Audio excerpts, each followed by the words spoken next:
Hello, good morning.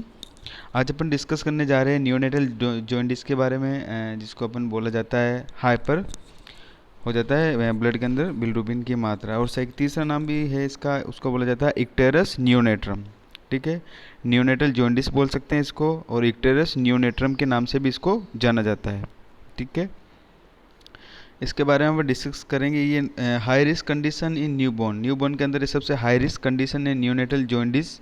ठीक है, ये सबसे ज़्यादा देखने को मिल सकती है अपन को नियोनेटल जॉन्डिस बच्चे के अंदर, न्यूबॉर्न जो बच्चे होते हैं उनके अंदर देखने को मिल सकती है। ठीक है, अपन डिस्कस करेंगे नेक्स्ट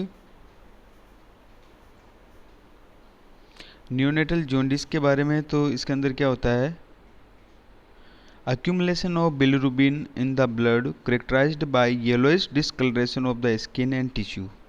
इसके अंदर क्या होता है, एक्यूमुलेशन ऑफ बिलिरुबिन, बिलिरुबिन का एक्यूमुलेशन होने लग जाएगा ब्लड के अंदर।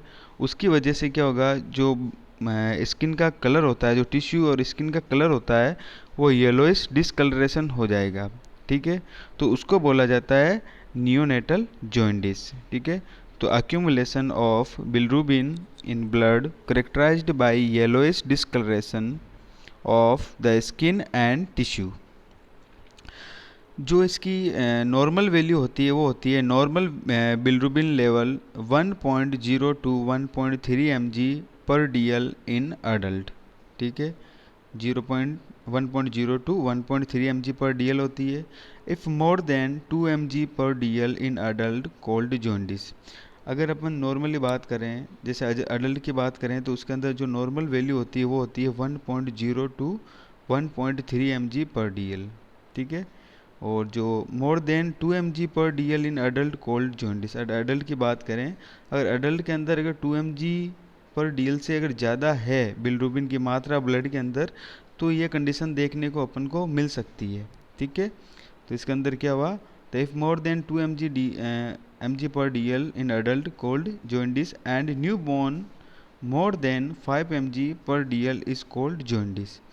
ठीक है, तो इसके अंदर नॉर्मल वैल्यू अडल्ट की दे रखी है, और जो अडल्ट के अंदर कंडीशन होती है वो 2 mg से अबव होने पे ये कंडीशन देखने को मिल सकती है।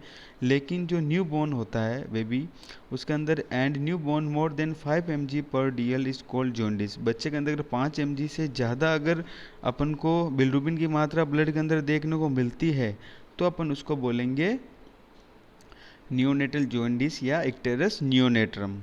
ठीक है,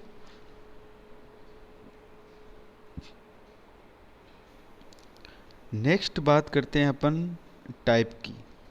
इसके अंदर भी अलग अलग प्रकार के टाइप बता रखे हैं, जिसके अंदर फिजियोलॉजिकल जॉन्डिस भी है और पैथोलॉजिकल जॉन्डिस भी है। ठीक है, तो जनरली अपन को पता होना चाहिए फिजियोलॉजिकल जॉन्डिस क्या है और पैथोलॉजिकल जॉन्डिस क्या है। तो जो फिजियोलॉजिकल जॉन्डिस है उसके अंदर क्या कंडीशन दे रखी है वो देखो आप। Jaundice caused by normal physiology is called physiological jaundice. ठीक है, जो नॉर्मली होता है उसके अंदर क्या होता है, ये jaundice caused by normally physiological होता है, जिसके अंदर फिजियोलॉजिकल जॉन्डिस बोला जाता है। ठीक है, फिजिकली होता है नॉर्मली। ठीक है, इसके अंदर जैसे कंडीशन आ सकती है पॉलीसाइथीमिया कंडीशन देखने को मिल सकती है। ठीक है, decrease life span of RBC. ठीक है, जो आरबीसी का लाइफ स्पान होता है वो भी डिक्रीज हो जाएगा। और इसमें कंडीशन देखने को मिल सकती है इमेच्योर लीवर। तो सबसे पहले अपन देखें पॉलीसाइथीमिया क्या होता है। पॉलीसाइथीमिया एक ब्लड डिसऑर्डर है। ये होता है produce too many blood cells as a result of a problem with the bone marrow. And second क्या है, decrease life span of RBC. जो आरबीसी का लाइफ स्पान होता है वो डिक्रीज हो जाता है और जल्दी से ही आरबीसी ख़त्म हो जाएगी, मरना स्टार्ट कर देगी। तो decrease life span of RBC. और तीसरा है इमेच्योर लीवर। ठीक है, इमेच्योर लीवर के अंदर क्या है, UDPGT।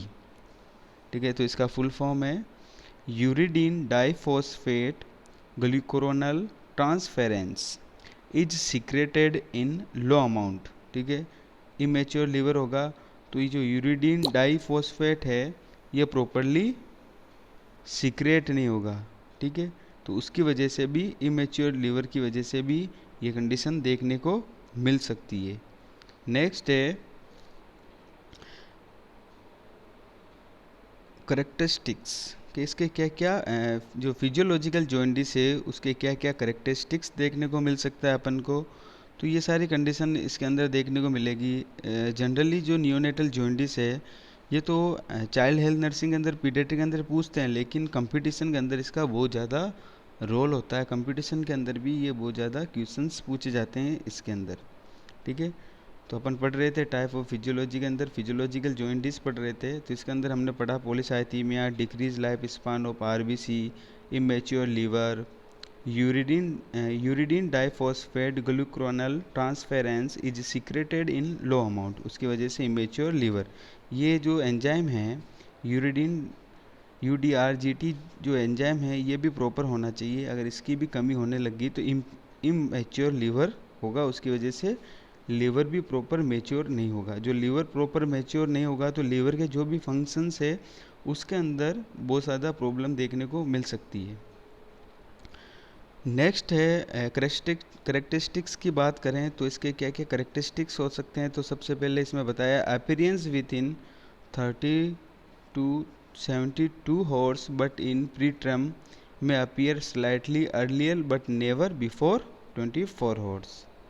ठीक है, तो serum bilirubin level is never more than 15 mg पर DL। इसके अंदर सीरम बिलिरुबिन लेवल है जो 15 mg पर DL से ज़्यादा नहीं होना चाहिए। और no treatment require self resolve within 7 to 10 days in preterm it may take up to 14 days।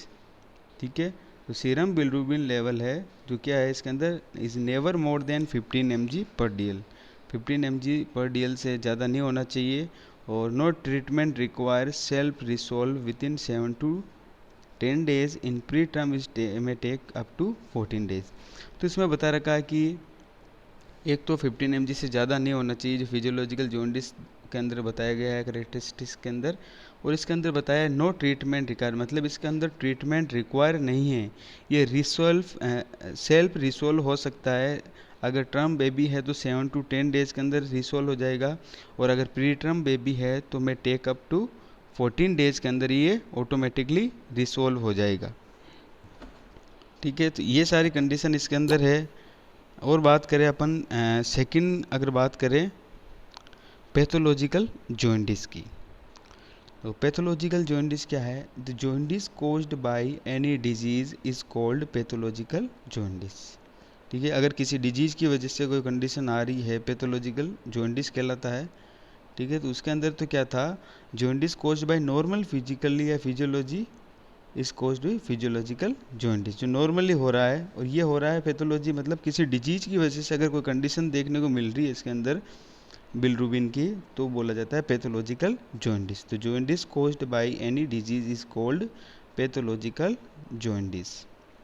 Causes की बात करें तो haemolytic disease of newborn, RH incompatibility condition हो सकती है। ठीक है, RH इनकॉम्प्लेबिलिटी जेनेटिक की भी कंडीशन होती नहीं है, इसका RH इनकॉम्प्लेबिलिटी देखने को मिलेगा। जो फैक्टर्स होते हैं इसके अंदर RH फैक्टर होते हैं उसके अंदर ब्लड के अंदर उसके अंदर बहुत सारा प्रॉब्लम देखने को मिल सकती है। ये जेनेटिक प्रॉब्लम भी होती है, जो RH इनकॉम्प्लेबिलिटी होती है वो जेनेटिक प्रॉब्लम भी हो सकती है। ABO इनकॉम्प्लेबिलिटी हो सकता है। ठीक है, जो ब्लड ग्रुप के अंदर है उसके अंदर भी प्रॉब्लम आ सकती है ABO के अंदर। उसके बाद में आता है sickle cell anaemia. Sickle cell anaemia आपको पता है। ठीक है, इसके अंदर सेल्स के अंदर हाशिया आकार की कंडीशन देखने को मिल सकती है। उसके बाद में आता है हेरिडिटी स्पेरोसाइट्स। हेरिडिटी स्पेरोसाइट का मतलब होता है इसके अंदर जो RBC होती है वो स्पेरिकल शेप्स के अंदर देखने को मिलेगी, जिसको अपन बोल सकते हैं ओवल शेप। ठीक है, तो हेरिडिटी स्पेरोसाइट्स की वजह से भी अपन को पैथोलॉजिकल जॉइंटिस देखने को मिल सकती है। ये कोजेज है कि भी किस किस कंडीशन के अंदर अपन पैथोलॉजिकल जॉइंटिस देखने को मिलेगा। लेकिन हमने जब पढ़ा था फिजियोलॉजिकल जॉइंटिस जब हमने पढ़ा था तो उसके अंदर हमने देखा था क्या क्या कोजेज थे, जैसे polycythemia, decrease life span of RBC, immature liver, ये सारे थे फिजियोलॉजी की। अब अपन पढ़ रहे हैं पैथोलॉजी, जो डिजीज की वजह से अगर जॉइंटिस देखने को मिलता है तो क्या क्या कारण रह सकता है। तो इसमें hemolytic disease of newborn, hemolytic मतलब ब्लड की डिसऑर्डर की वजह से ये कंडीशन देखने को मिल सकती है। तो इसमें सबसे पहले बताया था RH incompatibility, ABO incompatibility, sickle cell anaemia, heredity spherocytes, RBC spherical shapes जिसको अपन ओवल शेप बोल सकते हैं, जीडी पीडी डेफिशिएंसी जिसको अपन बोल सकते हैं ग्लूकोज 6 फॉस्फेट डिहाइड्रोजनेज। ठीक है, इसकी डिजीज़ की वजह से भी ये कंडीशन देखने को मिल सकती है। सेकंड इसके अंदर देखने को कॉजेज मिलेगा, वो मिलेगा वायरल हेपेटाइटिस। जो हेपेटाइटिस कंडीशन है उसकी वजह से भी अपन को, वायरल हेपेटाइटिस कंडीशन की वजह से भी अपन को पैथोलॉजिकल जॉन्डिस देखने को मिल सकता है। उसके बाद में कंडीशन आती है congenital obstruction of common bile duct. जो कॉमन बाइल डक्ट है उसके अंदर किसी प्रकार की रुकावट आ जाती है, या कंजेनाइटल मतलब बर्थ डिफेक्ट आ जाता है, या बर्थ डिफेक्ट की वजह से ये कंडीशन देखने को मिल सकती है। तो इसमें बताया गया congenital obstruction of common bile duct. ठीक है, तो इसकी वजह से भी ये कंडीशन अपन को देखने को मिल सकती है।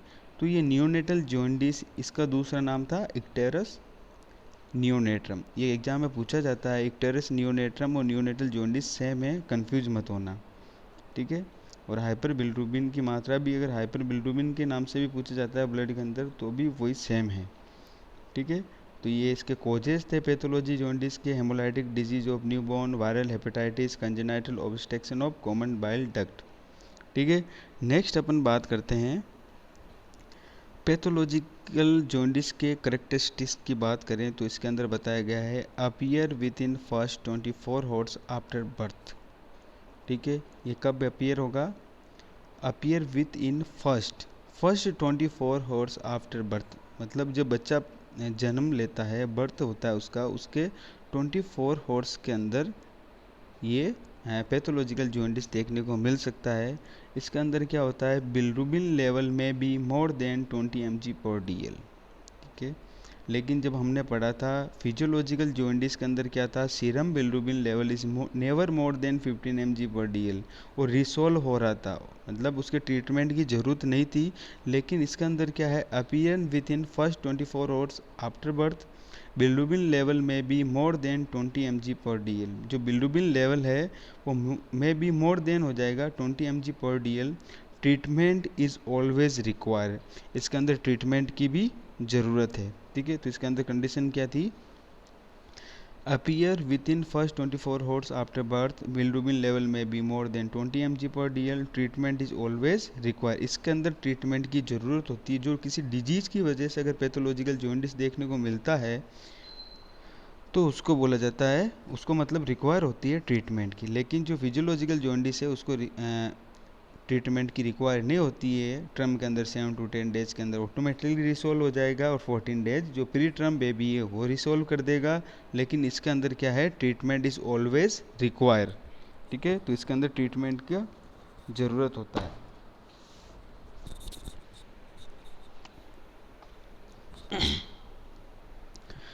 नेक्स्ट बात करें, अगर असेसमेंट की बात करें तो इसमें कैसा असेसमेंट करेंगे अपन पैथोलॉजिकल जॉन्डिस के अंदर, तो सबसे पहले बता रखा एलिवेटेड सीरम बिलिरुबिन लेवल। अगर एलिवेटेड है सीरम बिलिरुबिन लेवल तो अपन क्या करेंगे, तो इसमें सबसे पहले असेसमेंट में अपन को दिखेगा yellowish discoloration of skin and tissue. ठीक है, स्किन का जो कलर है वो येलोइश हो जाएगा, डिसकलरेशन हो जाएगा येलोइश टिश्यू के अंदर और स्किन के अंदर। लिथार्जी कंडीशन देखने को मिल सकती है। पुअर फीडिंग, बच्चा प्रॉपरली फीड नहीं कर पाएगा, ये कंडीशन देखने को मिल सकती है।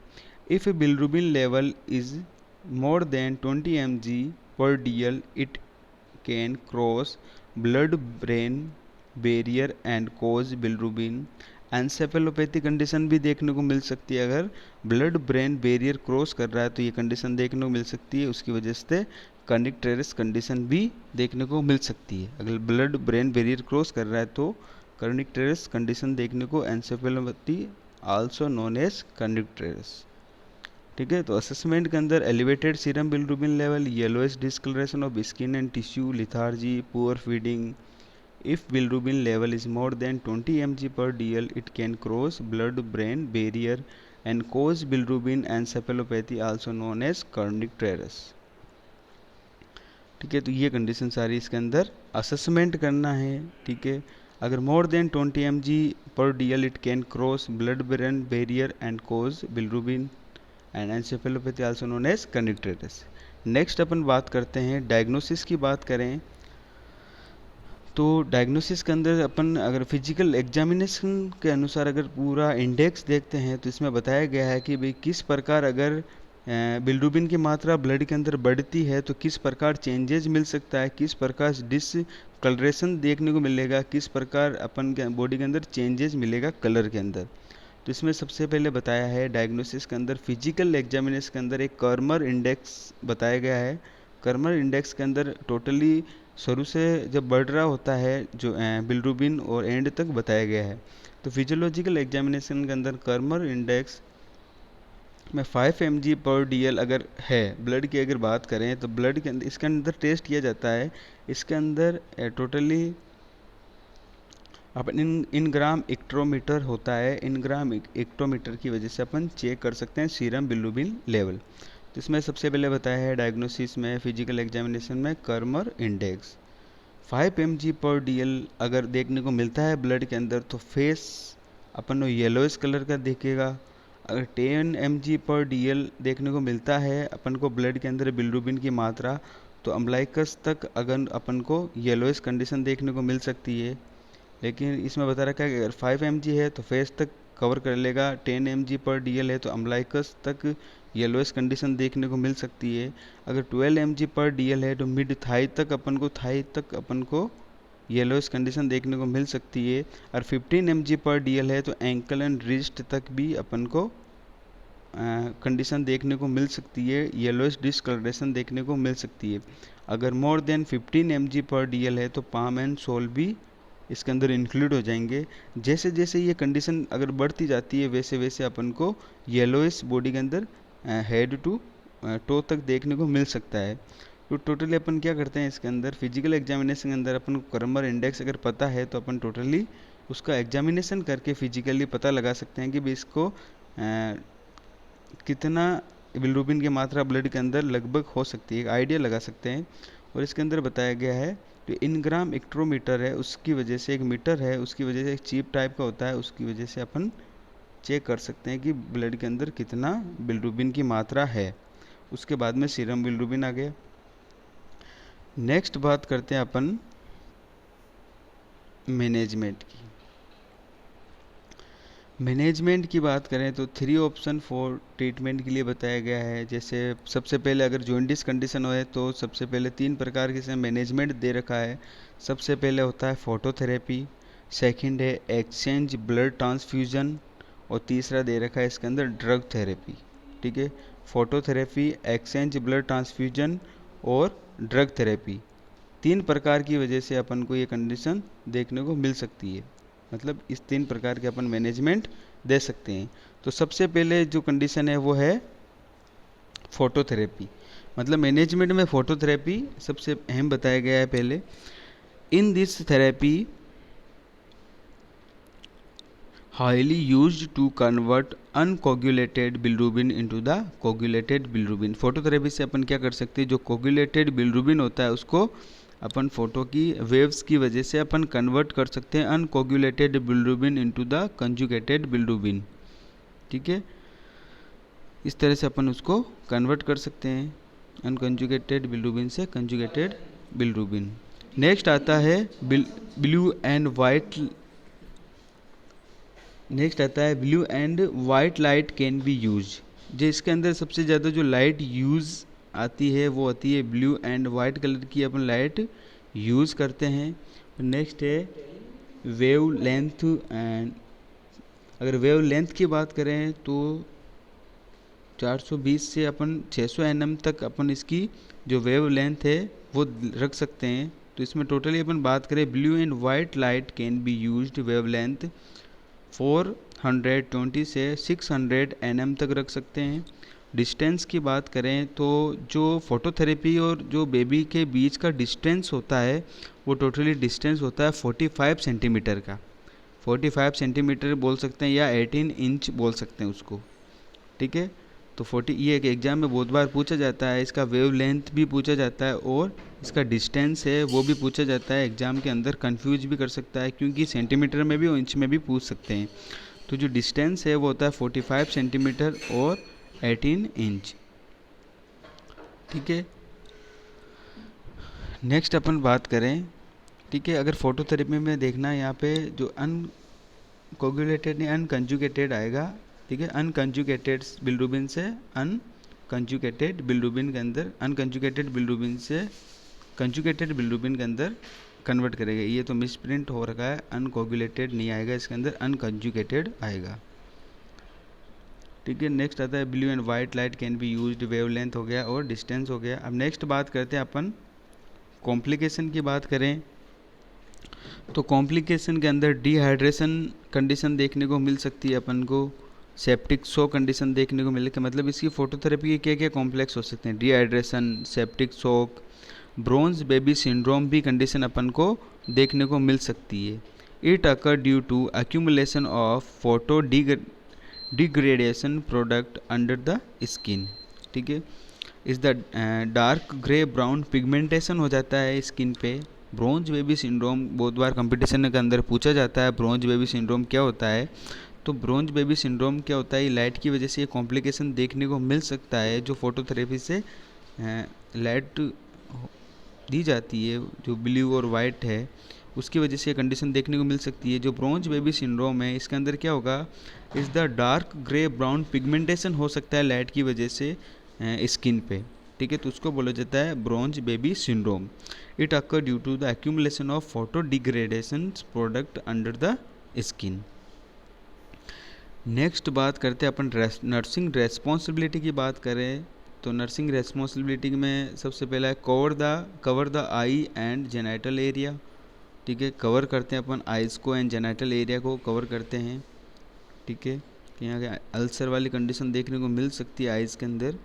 नेक्स्ट है expose as much body area as possible, assess hydration status को भी असेस करना है, फ्लूइड कितना लॉस हो रहा है, फ्लूइड का टोटली मेंटेनेंस देखना है। नेक्स्ट है provide additional fluid to the baby that is 20 to 40 ml per day. ठीक है, प्रोवाइड करना है एडिशनल फ्लूइड भी बेबी का। अगर अपन हाइड्रेशन स्टेटस चेक करते हैं तो उसमें प्रोवाइड करना है additional fluid to the baby that is 20 to 40 ml per day. Provide breast feeding at regular interval. ठीक है, रेगुलर इंटरवल के अंदर अपन को ब्रेस्ट फीडिंग प्रोवाइड करानी है। ठीक है, ताकि बेबी के अंदर किसी प्रकार की न्यूट्रिशन की प्रॉब्लम नहीं देखने को मिले। नेक्स्ट जो कंडीशन थी ये तो पहला था फोटोथेरेपी मैनेजमेंट के अंदर। जो सेकंड है वो है एक्सचेंज ब्लड ट्रांसफ्यूजन। ये भी अपन प्रोसीजर कर सकते हैं इसके अंदर, और ज़्यादा अगर प्रॉब्लम होती है तो ये प्रोसीजर भी करते हैं। ठीक है, in this therapy blood is exchange to reduce serum bilirubin level.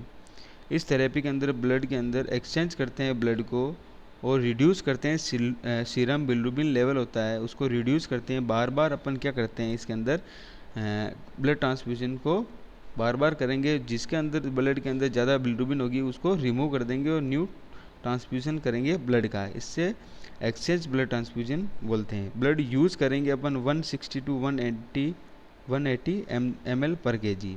Blood use 160 to 180 ml पर केजी। ठीक है, इसके अनुसार अपन को यूज़ करना है बेबी के वेट के अनुसार। प्रोसीजर की बात करें तो umbilical when cannula is inserted. Umbilical जो वेन होती है उसके अंदर अपन कैनुला इंसर्ट करेंगे। उसके बाद में अप्लाई ये 3 वे, देन यूज 10 to 20 ml पर सिरिंज। एक बार अगर अपन चेंज करते हैं तो 10 to 20 ml सिरिंज से अपन ब्लड ट्रांसफ्यूजन करेंगे। In each activity remove 10 ml blood from the newborn, then administer 10 ml fresh blood. मतलब 10 ml ब्लड तो अपन क्या करेंगे पहले रिमूव करेंगे, उसके बाद में अपन 10 ml फ्रेश ब्लड उसको एडमिनिस्टर करेंगे। ठीक है, इस तरह से अभी रिपीटेड द सेम एपिसोड बार बार इस तरह से करेंगे। उसके बाद after every 50 ml of transfusion 50 ml के बाद में एडमिनिस्टर होने के बाद में अपन क्या करेंगे 0.5 ml calcium gluconate to prevent hypocalcaemia. ठीक है, हाइपोकैल्सीमिया को अपन को प्रिवेंट करने के लिए अपन क्या करेंगे, अगर अपन रिपीटेड ये कर रहे हैं, ठीक है, क्या कर रहे हैं पहले 10 ml अपन ब्लड को रिमूव करना है और न्यू 10 ml ब्लड को अपन को चढ़ाना है। इसके अंदर ये repeated the same episode after every 50 ml of transfusion administer 0.5 ml calcium gluconate, ठीक है। 50 ml के बाद में अपन को क्या करना है, 0.5 ml कैल्शियम ग्लूकोनेट देना है, जो प्रिवेंट करेगा हाइपोकैल्सीमिया को, ठीक है। तो इस तरह की ये कंडीशन, इस तरह से अपन को ये प्रोसीजर करना है बार बार। इसके अंदर भी अपन को कॉम्प्लिकेशन देखने को मिल सकता है, हाइपरकैलीमिया कंडीशन देखने को मिल सकती है, हाइपोकैल्सीमिया कंडीशन देखने को मिल सकती है ब्लड ट्रांसफ्यूजन में, cardiac failure, air embolism condition देखने को मिल सकती है, अम्बिलिकल वेन परफ्यूजन कंडीशन देखने को मिल सकती है, हेपेटाइटिस सी इन्फेक्शन कंडीशन देखने को मिल सकती है, ठीक है। तो ये सारी इसके क्या है, कॉम्प्लिकेशन है, hyperkalaemia, hypocalcaemia, cardiac failure, air embolism, umbilical vein perforation और हेपेटाइटिस सी इन्फेक्शन। नेक्स्ट अपन बात करें ड्रग थेरेपी की। तीसरा ऑप्शन था ड्रग थेरेपी, पहला था फोटोथेरेपी, सेकंड कंडीशन थी एक्सचेंज करना, ब्लड ट्रांसफ्यूजन करना, ठीक है। उसके बाद में ड्रग थेरेपी। ड्रग थेरेपी में क्या है, phenobarbitone is the drug of choice in neonatal jaundice. ये कई बार कंपटीशन के अंदर भी क्वेश्चन पूछा जाता है। तो ड्रग ऑफ थेरेपी क्या होता है, जो नियोनेटल जॉन्डिस होता है उसका चॉइस ऑफ ड्रग क्या होती है, वो होता है phenobarbitone is drug of choice in neonatal jaundice. It stimulates the secretion of UDPGT, ठीक है। ये क्या करता है, जो UDPGT है, जो मैंने बताया था आपको, उसमें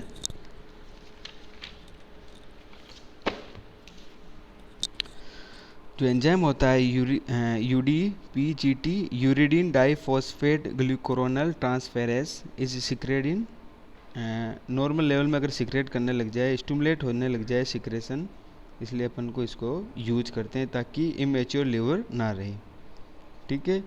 तो ये था अपना नियोनेटल जॉन्डिस, जिसको ब्लड के अंदर बिलिरुबिन की मात्रा बहुत ज़्यादा हो जाती है, एक्यूमुलेशन हो जाती है, accumulation of bilirubin in blood characterized by yellowish discolouration of the skin and tissue, जिसका एक और नाम होता है इक्टेरस नियोनेट्रम, ठीक है। High risk condition in newborn, newborn की हाई रिस्क कंडीशन के अंदर आता है नियोनेटल जॉन्डिस और इक्टेरस नियोनेट्रम। ये एक चाइल्ड हेल्थ नर्सिंग का टॉपिक है, ठीक है, बहुत इंपॉर्टेंट टॉपिक है, कई बार कंपटीशन में भी पूछा जाता है। और जो BSc नर्सिंग थर्ड ईयर के अंदर सब्जेक्ट है चाइल्ड हेल्थ नर्सिंग के अंदर, तो मेन एग्जाम के अंदर भी ये कई बार पूछा जाता है, इंपॉर्टेंट टॉपिक है। और इसको कंटिन्यू आप पढ़ते रहिए, ठीक है। थैंक्स।